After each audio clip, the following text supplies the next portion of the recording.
I just wanna have peace. Pay for the bill, let them take my car, never see the receipt. Good health, we proud, but everybody around prosperity. What's up, guys, and welcome to the LivBtr Podcast. This is your host, Siano, and this is the show for people trying to optimize every area of their life. Let's go. I just wanna have peace. So today I'm super excited. We have an amazing friend of mine, also a Sabre client, Brittany Driscoll, the CEO of Squeeze Massage, one of the Feel Good Company's brands. There are several different brands under that umbrella, all that are basically inspired to help people live better, which is why I'm so excited to have her on today's show. Brittany comes out of many large companies that you all know and love, Drybar being the most recent, and her co-founder, Ali Webb, along with Brittany, have created a elevated massage experience that we're going to dig into, and all other types of things, entrepreneurship, how to just overall be better today than you were yesterday. So we're excited to dig in. Let's rock. Welcome to the show, Brittany Driscoll. Thanks for having me, Jay. Happy New Year. Happy New Year to you. We just had a brief conversation about things going on in my world right now. But I really want you to know that I appreciate your friendship, and I think you're an awesome human. Likewise. I actually thought about that this morning on my walk, that I was so excited for this conversation. And I was trying to even remember how we met, but it felt so serendipitous and amazing and clearly like meant to be almost 6 years ago now. Or 5 years. Yeah. Plus or minus. Yeah. No, I appreciate that.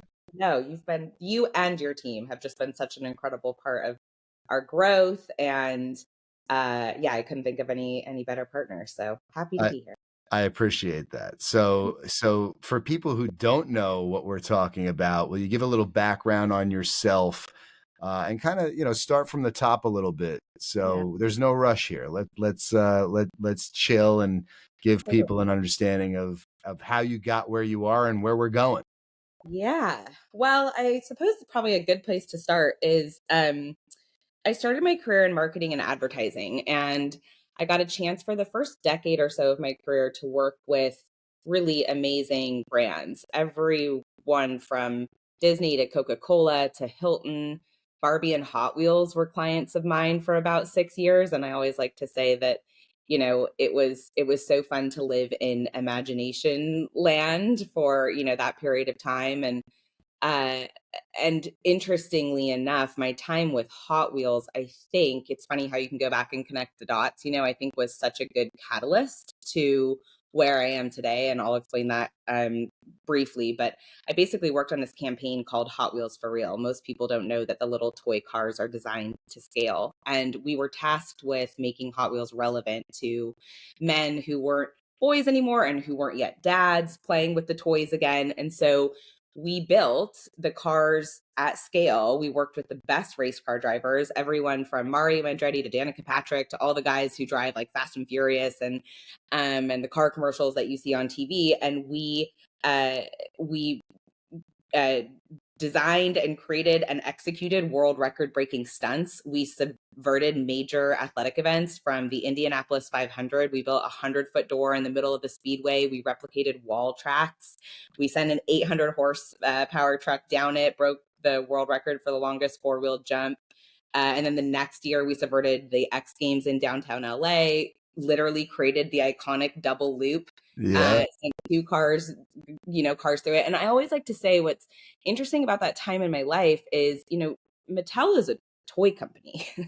And this project literally put people's lives on the line. It was like a matter of life or death, and we spent a year plus testing out in the desert. We had there's videos online that you can see now where we sent a remote control car on top of the loop and it falls directly down. And, and I always like to say that what that really taught me was, with a big vision and the right people in the right roles dedicated to making it happen, anything is possible. And I loved every second of that. It was amazing. And And then I went from Hot Wheels to Hot Air. Drybar was, just coming onto the scene at the time. And I personally loved the brand and I loved the experience as a client. And Allie, who's the founder, she had just a really cool story. She was like a stay-at-home mom and had this idea, and her bald brother and her bald husband like got behind her and kind of brought her dream to life. And then, Drybar became what it was. And I was fortunate enough to be a part of that company for about 4 years, from 2013 to 2017, helped grow it to over 100 million. I mean, it was the ride of a lifetime. But I've always just been an entrepreneurial spirit at heart. I really like the building stage. I like creating. I like kind of figuring it out, like the chaos of the unknown. Call me crazy. And so Michael and Allie, the founders of Drybar, had always had this other idea in the back of their mind. They just didn't have the bandwidth to get it off the ground. And honestly, like, they talked about it all the time when I was working at Drybar. And so that's how Squeeze came to be. So I am one of the co-founders and the CEO of Squeeze, which is a brand new massage concept. I guess it's not super brand new anymore. It still feels that way though.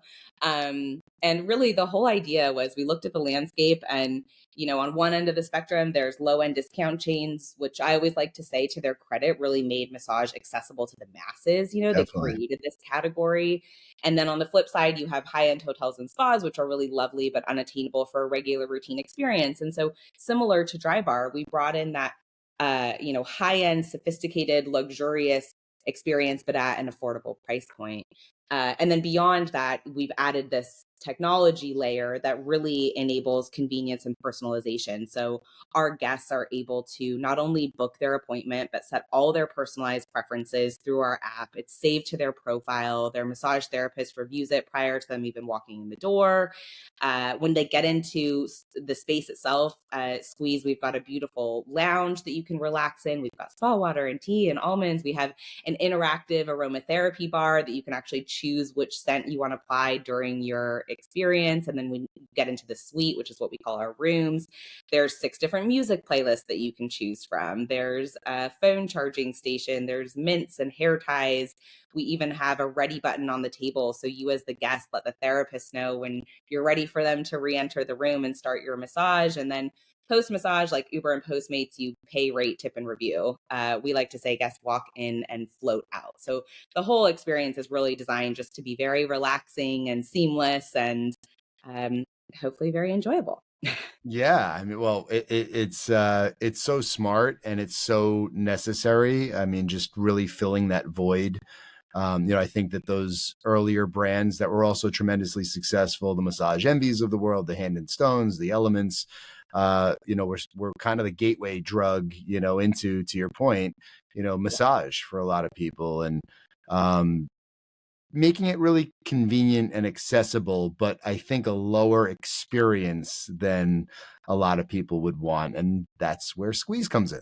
That's right. I mean, it's just, we're meeting the consumer where they're at today. And probably as important to that, we're also meeting the employee, the massage therapist, where they're at today. There's so much, I like to say we're in the people industry, not the service industry. There's so much that ultimately revolves around how we're making people feel. And so we've tried to put as much thought into the employee experience as the guest, because I believe if we have happy employees, we have happy guests, we have happy owners, and the world kind of goes round. But to your point, just about, kind of the disruption piece of the industry, I like to think about Squeeze like what Uber did for transportation, what Postmates did for food delivery, what Airbnb did for hospitality. Like, we're taking an ingrained behavior that already exists and just making it better, putting some extra layers and addressing some of the challenges that exist, and again, just meeting people where they're at today. So yeah, it's been such an incredible ride. We opened our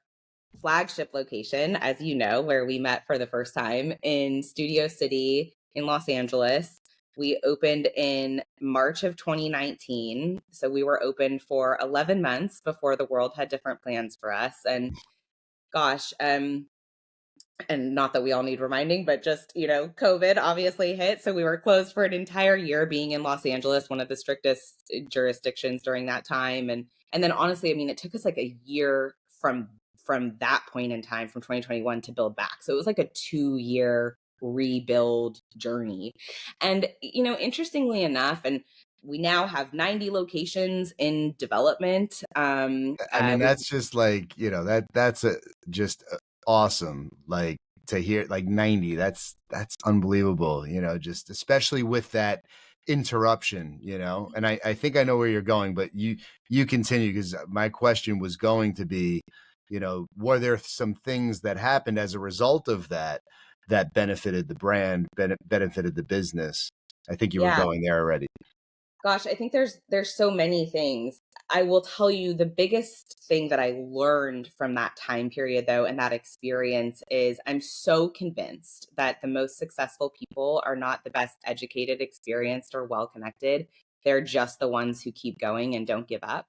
And Yeah. that's so much of our story. Again, in March of 2020, we had one corporate location open. We had to shut it down, and 2 years later, we're building that one location back, and then we're going out and, awarding territories to franchisees and having to really keep the vision and the momentum going, and I think that really what that taught me is you've got to have a vision for your business and for your company that is bigger whatever it is you're selling. Like you've got to have something that in your heart of hearts and in your soul like keeps you going. And for me, like our vision at Squeeze is to transform communities for good. Like obviously we're making people feel good through massage, but we also place so much emphasis on how we treat people, how we look people in the eye, how we care for them as if they're an actual human being, or I like to say to our guest experience team and, to our maitre d's who are the friendly faces that greet you, like talk to these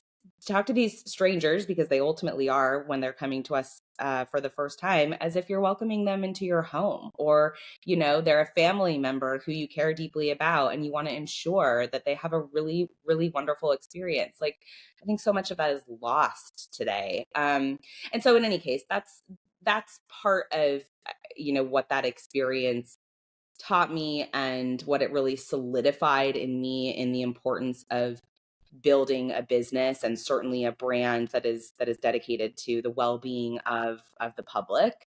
And I think also we use the time to like cross our T's, dot our I's, like we're a franchise. So much of our success ultimately comes down to making our franchisees successful and providing them the tools and the information that they can then execute and run their business as well as we could. And so we use the time to our advantage, I think. And yeah, we've got 8 locations open now today. We'll have over 20 this year, thanks to you and your team, and and my team too. They're brilliant and wonderful people. So yeah, it's a team effort for sure.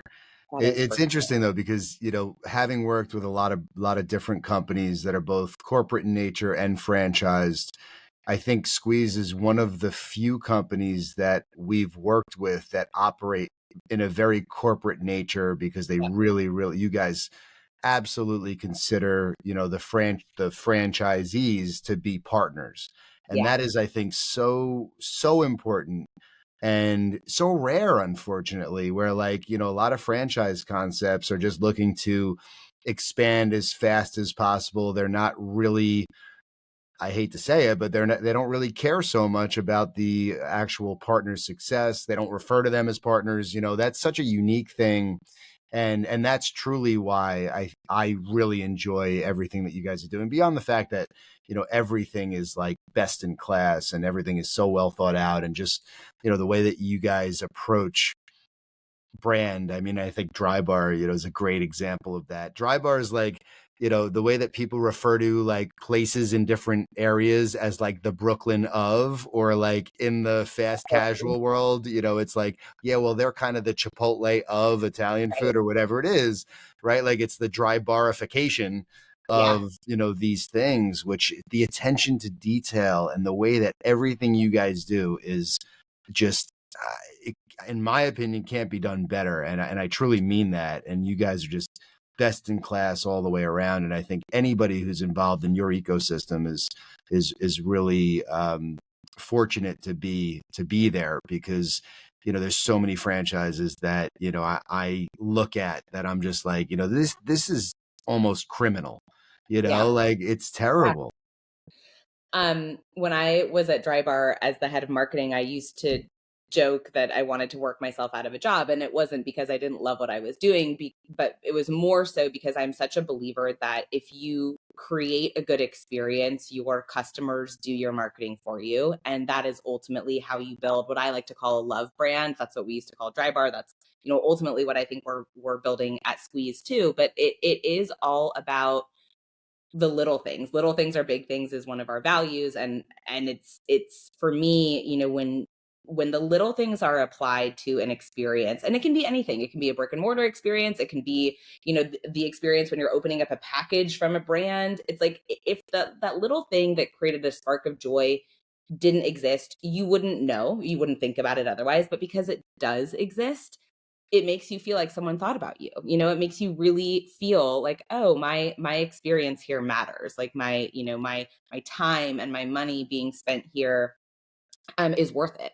And so, and that's so much of what we took from our experience in building Dry Bar. Dry Bar was, really about being overly obsessed with the customer journey and the experience, and like every little thing feeling really magical. And thankfully, the founding team of Squeeze is the same founding team as Dry Bar. And so we're able to apply a lot of those little sparks, if you will, throughout everything that we're doing. And exactly that, really trying to create a brand that becomes this love brand across the country, but is owned by local owners. And for me, that was so exciting as we built Squeeze. Dry Bar, when I was there, was like 70% corporate owned, about 30% franchised. And that's a hard dynamic internally to build the infrastructure to support. I mean, the way that you have to support corporate doors is just very different than a franchise. And so,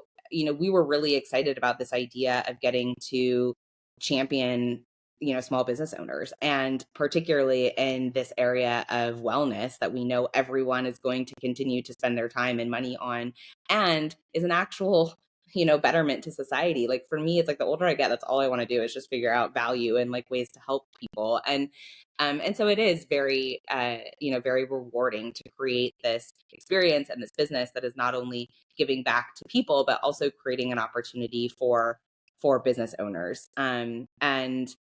We actually held our first, we call it our Squeeze Social, but it's basically our first annual conference with all of our operating partners together. And we do call our franchisees operating partners, for your exact point, really wanting to make this feel like a true partnership and a dedication in terms of overall effort and learning and growing. But it was so neat to get everyone's feedback, because it was the first time that they all met each other. And, it was like, oh, wow, I feel like I'm in a room just full of friends. I feel like we've been very intentional about the people that we've brought into the business and who are representing the brand in their communities. And so that's just so cool too. I mean, it's like you work with the best people and you just want to create really cool shit with really cool people.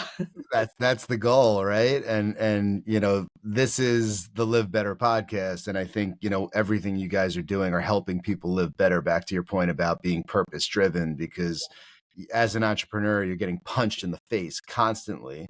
So there has to, right? Like, and talking about that period with COVID, like there has to be something that's beyond the quote unquote like simple measures of success, right? Like it really needs to be purpose driven to help you kind of push through those moments. But for you personally, what would you say is important to you for you to be able to run a company the way that you do? Like, I'm just curious, like what makes you feel good, right? Because feeling good is really important to everything you guys do at your company, but also on a personal level. Like, what makes you feel good? Yeah, gosh. So I have this motto or general philosophy that like our mindset is our superpower. And so I try and do as many things and surround myself with as many people that will keep my mind not only healthy, but like progressive and moving forward and continuing to push and challenge. You actually inspire me so much, Jay, with your cold plunging, which I also do. You just like post it way more consistently. But it's like things like that are consistently showing yourself that you can do hard things, that you can continue to like push the limits and grow. So I think I try and do a lot of those types of activities. I do morning walks, I do cold plunging, I journal, and also I surround myself with people who are asking big questions, or, reading interesting books, or challenging and just growing themselves, like Yeah. doing, interesting experiences. And I think that is what expands the mind, and it's what keeps us um open to learning. And I really do feel like that's like the key to at least a happy life, not always an easy one, but I think that we're our best when we're really challenging ourselves. And I know you are like, you're up there, man, with all the things you do around that. Yeah, I mean, I honestly, like, the things that I've been doing have helped me so much, like, because I'm going through a lot right now, obviously, and I'm able to really like I don't know, like, I feel so strong, like, mentally, which is everything, and I haven't always felt that way. And trust me, I have my moments. I'm human, but it's the things that I've been doing have made such a change where Yeah. I truly like feel like I could take on almost anything. Yeah, that's Yeah. right. And Yeah. and it's like, I think it's the little things too, and it's the things that we do most consistently. I don't know what you do for the new year, but I'm not a big resolutions person, but I do always choose a word for the year that like is really just defining for how I want to approach decision making and all of that. And the word somehow kind of always appears to me like it's just one of those things Let's that hear it. You've heard it yeah. here first. Yeah, that's right. So for 2024, mine is discipline. Yeah. And and so for me, really what that comes down to is like how I am spending my time, where I am focused, do I need to really make that trip? And it all comes down to like the little behaviors that add up to the big results. And I think that like what you're talking about is in those hard moments, it's the little behaviors leading up to it that's ultimately going to serve you. And I feel like think, just to chime in there real quick, I think discipline is the highest form of self-care. that's right. I literally was just talking about this with a friend yesterday. We were walking around a beautiful lake here in Nashville, and that's right. And I think that unfortunately, I wish I learned that a little bit earlier on in my life. Me I too. don't think I had good examples of that so much growing up, but Likewise. yeah, but it's like the more we talk about it, the more hopefully someone out there who's 25 will be like, oh, maybe I should take note of it, because They will. yeah, the more you can apply that earlier on, just clearly your life is going to grow exponentially in so many amazing ways. So, But think about how successful you are and where you are today. And, it's funny because you look back and, you could say that type of a thing, but the fact that you're aware of it and doing everything to kind of take advantage of those things today is what matters. that is, and it's all we can do. Today is all we're getting. So it's like, Yeah, go out there and make the most of it. I agree. By the way, I love walking. I'm like obsessed. I walk so much. And it's right. I take meetings. I will like, just do a quick 15-minute, get up from my desk. Like, it's and fresh air and vitamin D. We don't get enough vitamin D. Are you like looking at that stuff? Like, do you pay close attention to like early light, like the beginning of the day and and sunset, like the difference where there's like no harmful UV rays? Like, do you actually get that into it? Okay, well, I know you like track all your stats and stuff, Yeah. which I don't do quite yet, Yeah. but I listen to Huberman all the time. I'm sure. Yeah. And I'm referring to one of his podcasts right now. Okay, well, Yeah. so I do like look at the sun in the morning type of thing. I haven't. Yeah. What's the sunset thing? I don't know. Yeah, I don't so know. his podcast with Rick Rubin recently, I was listening to it when I was walking on the beach in Florida, and I just happened to be listening to it, and Rick is like really into light, right? So he thinks that we're not supposed to be so exposed to so many bright lights the way that we are, and it affects your circadian rhythm and all the things. And basically there's time during like within the first 45 minutes of the sun rising and then again sun setting, where none of the harmful effects of the sun are there essentially. So so those are apparently the best times to be outside and barefoot and grounding and things of that nature. I'm not great about that. I try to I'm trying to get better at that. But 2024 for me, it's funny because in that same, actually the time I was walking on the beach listening to that podcast, I stopped and like just reflected, and it kind of dawned on me, to your point, that I just need to be way more intentional. And for me, I kind of coined less is more in 24. Love it. And last year for me, it was alcohol free in 23. So, and I went the whole year without drinking, and I don't think I'll ever have another drink as a result of that. That's incredible.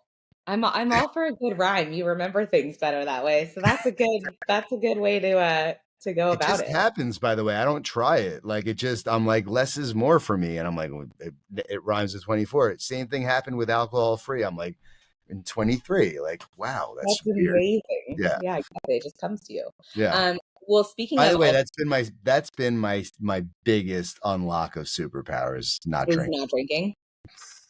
I mean, it's literally like insane.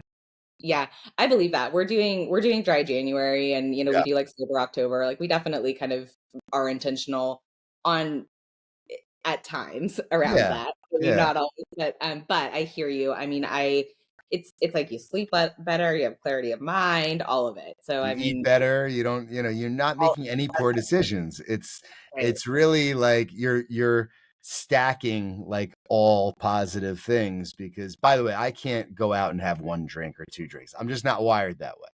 It's like, when I go out, it's like crashing. It's 100%. So it's like my next 3 days will be, screwed up, and I'm just not willing to do that at this stage of my life. No, it's good. It's, good self-understanding, like regulation to have. The other thing I was going to say, just about like the start of a new year, I don't know what your thoughts are on this, but the past couple of years, I've been so into just this idea of actually following like the seasons as a person, like following the state of the earth, essentially. And so right now, I think there's so much focus on like new year, new you, and pushing hard into the year. And I think, in fact, like this time of wintering, of like going inward and like rejuvenation and all of that, like I'm so into it. And so that's why, I also am giving myself like grace and a bit of slowness still as we move into the year. That, again, when I was younger, I was like, gonna like take on the world come January 1st. And not to say that I don't have that mentality in terms of wanting big things in life, but I think I'm also just so aware that, like, the spring equinox, I think, makes honestly a lot more sense just from how we go out and approach the year. So I'm still kind of wintering at the moment. I love that. I mean, I'm very much, for me, it's like I'm really trying to be mindful of transitioning from like hustler mentality, because for you to get where you are, you have to have that hustler mentality early on, where it's just the grind. Yep. And you're pushing as hard as I literally, we had a staff lunch during the holidays, and I was sitting talking to a couple of the people, and I said, I just feel like I've been pushing a big ass boulder up like a steep hill for the last like 2 decades. Mm-hmm. Like literally, like every single day, waking up and pushing that damn boulder back up like practically a straight like line, and for the first time I said, like, I just feel like I don't need to push that. Like it's maybe I'm still on an incline, but it's like a comfortable incline, right? Like I'm not at all on a flat road, and I'm definitely not going downhill, but I think that it's like, I think that we also have seasons in our life, and I think it's a maturity. I think that's why less is more right now is such a focus for me, because I'm so wired to go hard, like as much as possible. And I think that you and I could fall into a trap of actually not accomplishing more as a result of going hard. That's like right. Actually accomplishing less. Exactly. It's like, I mean, the power of rest is such a real thing that, again, it's like if you learn that earlier on, I think that you're your longevity will be greater, right? Your endurance will be able Totally. to sustain greater because of that. And so, yeah, I think that the power of rest is a real thing, and it is needed. It's needed to do big things. There was actually some study recently I saw, like the most effective people in the corporate world are the ones who take the most vacation. Yeah. And Yeah. it's like, that's so counter to how I used to work as a 25-year-old. I would like be first in the office, last out. And not to say that that didn't serve me, but I do think that there comes a point where that's so unrealistic Yeah. and, and not healthy. It's not healthy for your life. It's not healthy for you as an individual. So Yeah. I think, But I would venture to say that a lot of like really successful people started off that way, and that's how they got, totally Yeah. agree. Yeah. There's seasons of life also, right? Where Yeah. you're just like constantly in go mode. Yeah. No, I'm Yeah. a believer in that. I just think it's like at some point you kind of have to evaluate how that's serving you. I mean, for me, I ended up 6 years ago in a hospital in Florida with a herniated disc. I couldn't move. They had to wheelchair me in and out, and it was because I had just gone so hard. I wasn't taking care of myself, and you don't want those wake up calls. No. It can just be more of like a slow up and down, not like a coming to a screeching halt because you haven't taken care of yourself. And for me, that How was, much are you traveling now? Because that's also another well, thing.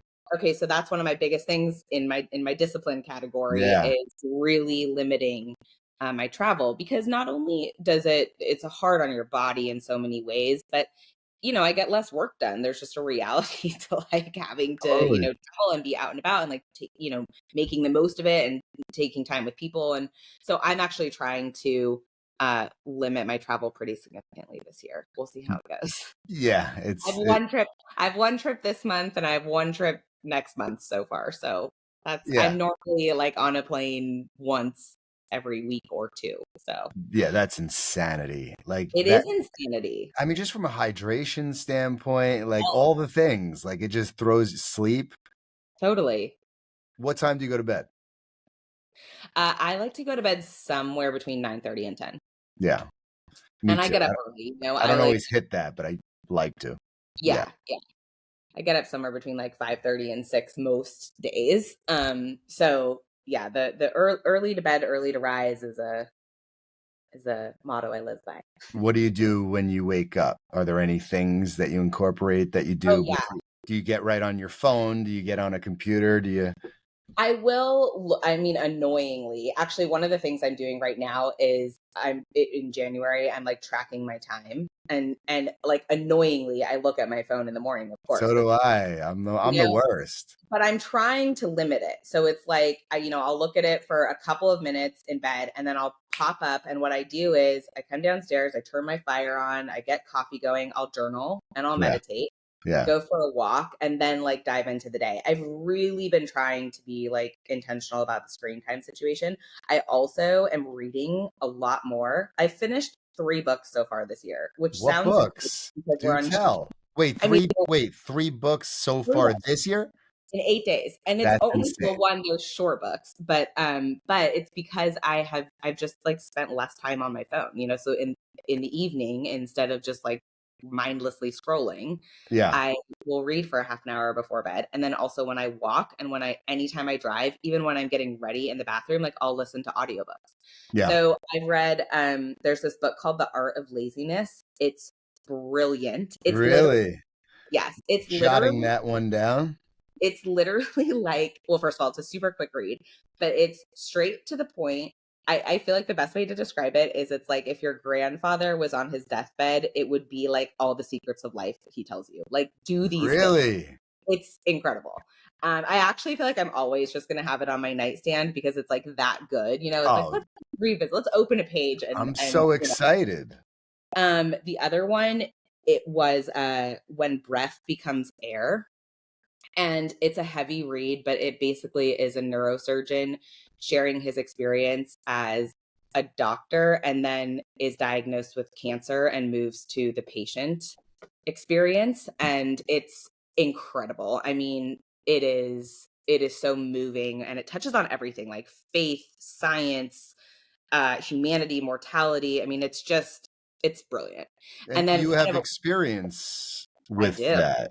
Can we Yeah. talk about that? Do you Yeah, mind? totally. Yeah, I was diagnosed with melanoma when I was 25 years old. And then interestingly enough, my husband in our first year of marriage was diagnosed with stage 3 colorectal cancer. So we are both cancer survivors. And I was actually thinking about this a couple of days ago, how I always like to say, like, I'm not defined by my cancer diagnosis. Yeah. But I actually think in so many ways, almost like subconsciously, I am, because it's like, I mean, when you're given, a potential death sentence, you don't really know, how it's going to turn out. And particularly when you're first diagnosed, it's like, of course, everything crosses your mind. I do think that changes just your outlook on life, and how, for me, it has changed my outlook on life. It has definitely made me more mindful and intentional. And also a little bit too, like, life is so short and you don't really know, like, you're not guaranteed anything. So you might as well make the most of it and, try and enjoy it along the way. Like, the joy really is in the journey. Um, so in any case, and a lot of that book is also about that. And then the last one was, I revisited Tuesdays with Maury, which I Okay. don't know if you've ever read that book, I but haven't, but I know it. oh, it's so good. I mean, it's very similar just in Yeah. terms of like an old professor, um, slowly dying, and just all of his like life lessons and whatnot. But it just, I mean, I don't know. They put things into perspective. So I'm still amazed that you have read 3 books in 8 days. I'm well, also slacking. just like little tip on that is I will choose to listen to one book and then read one book. And when I'm listening, I listen at like 1.5 to 2 speeds. Yeah, that My makes husband's always you like, have to. what are those words coming out of your phone?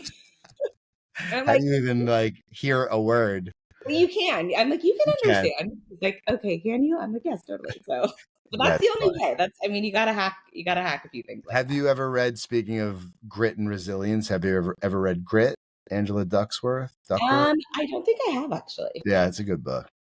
Okay, I'm gonna What else is on your list to read in the near future? Any others?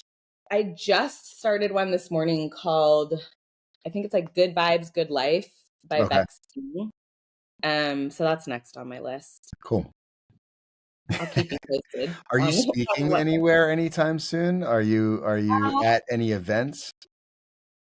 I have a few events. Girlfriends in Business in Scottsdale is one of them. It's hosted by my friend Lori Harder. It's amazing. Like, That's I mean, the awesome. women who show up to this event are such powerhouses. I'm always like, afterwards, you talk to people and I'm like, you should have been on stage. I would like to like When learn more. is that? I mean, I'm not Is not able to join that.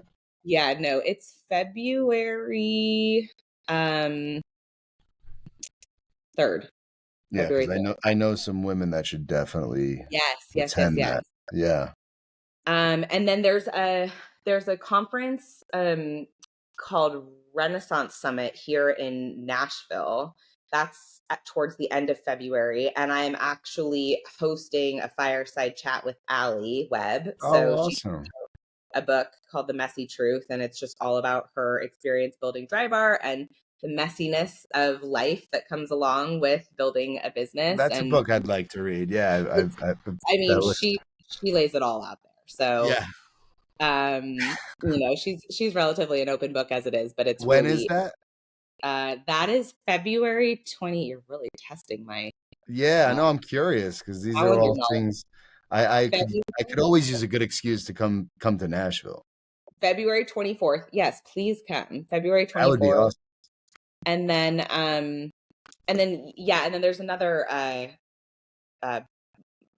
Jacqueline Johnson and Allie are hosting this new kind of mastermind called Blueprint. And they're coming to Nashville in April, so I'm speaking at that. But is that for like business owners? What is the core demographic for that? All business owners. Yeah. Cool. I'd like to see the info on that. That would be cool. Yeah. But that is actually one of my, areas of focus in terms of discipline is like, if I'm going to travel, I want to be doing more, speaking and whatnot. So if you or anyone listening, have any opportunities like that, I would definitely love to, particularly in the markets where we're, growing and expanding and just you're so good at it. You need to do it more.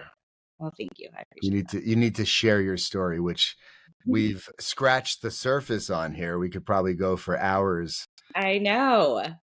I can't believe it's already been 45 minutes. So it's all good. We'll do a part 2 and a part 3, and we'll keep the vibe going. Keep sharing the journey. Where can everybody find you?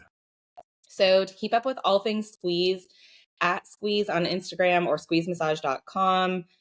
Book an appointment at any one of our open locations. You can also get franchising information on the website. And then myself personally, I'm on Instagram at BrittDrisc, BrittDrisc. I love to keep in touch. I'm also on Intro, which is a great platform for anyone to get mentorship and information from people in the business world that they would like to learn from. So I'm on that as well. And if there's anything in particular that I could do you recommend that? I've really loved it. In fact, I wish that I could spend more of my time doing that, because it's just so neat to be able to dive in quickly with someone and give them fresh perspective. I love doing that. Yeah, really feel like you made a difference, but it's not too time consuming. So it's been really great. I've loved it. That's cool. That's amazing. Yes. Yeah. Well, thank you, my friend. This has been a wonderful conversation as always. Thank you, Jay. And be well. You too.